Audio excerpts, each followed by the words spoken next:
on one end, it's very important for brands, particularly consumer brands, because this is a very high-paced or high growth market. It's growing very quickly. The numbers are very good. And I think as well, the types of products that this market is consuming is also kind of increasing, in terms of variety and I think maybe the scope of those products. So I think for any brand that is in the consumer market, it should reasonably be a market that they focus on, because there's big opportunity economically, in that market. So I think that is really the chief, I think in our view, the chief importance, the growth of that market and how dynamically it's growing.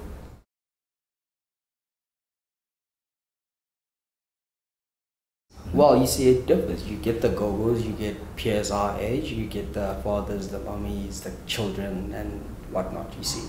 So you can't speak to me as you would speak to my go-go or to my younger brother. You have to tailor messages specifically for that audience. And by area as well. Exactly. I like what Thato's saying, that even geographics, it kind of plays into that, that the same kind of age group or economical segment of a particular client in KZN and Joburg might be different, and the message in those two might just be different. So if you have a one-size-fits-all approach, somewhere between the two, you're not gonna hit it.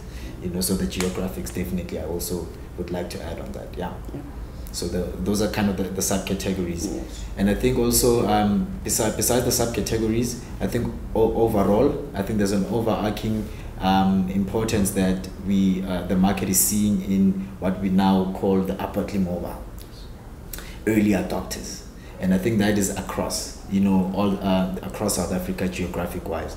So that also, I think, is just a point to kind of include as we're speaking about the different subcategories, that there is that category that we call the upwardly mobile, and it's very important for brands to get those people early. So those are the people that we're talking in varsity right now, young students, first jobbers right now, exactly, just about to be in the middle class, which have just entered into the middle class. You need to get those people early and possibly get a big loyalty factor that's gonna extend you, in terms of the customer lifetime. You have to be with them for a long time.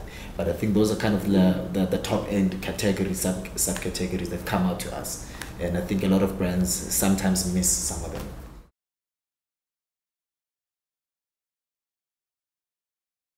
They're talking down at the audience, number one. Let's say, for example, I'm going to make a typical example here. Look at DSTV, right? Dish Multi-Choice. I like their latest campaign because they're speaking to the Kasi market as a whole. Yet within that message, there's tailored messages for each segment. Yeah. And I think also on that, I think the industry as well, it's not that they're getting it wrong in terms of the insights, because I think you do get powerful insights, but I think the interpretation of those insights, the context in which you play out that insight in a communication message is, I think, the chief challenge. That's why you'd find a very powerful insight. I mean, I'd use a general insight here, where you'd find an insight that says a particular demographic likes dancing and music.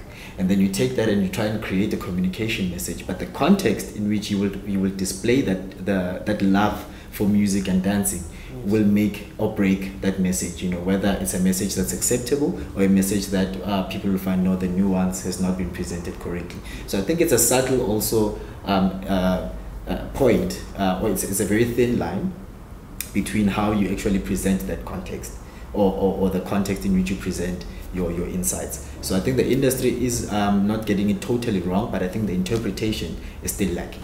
How do we properly interpret the insights that we get out of this particular market so that we get a powerful message? That, I think, is still lacking.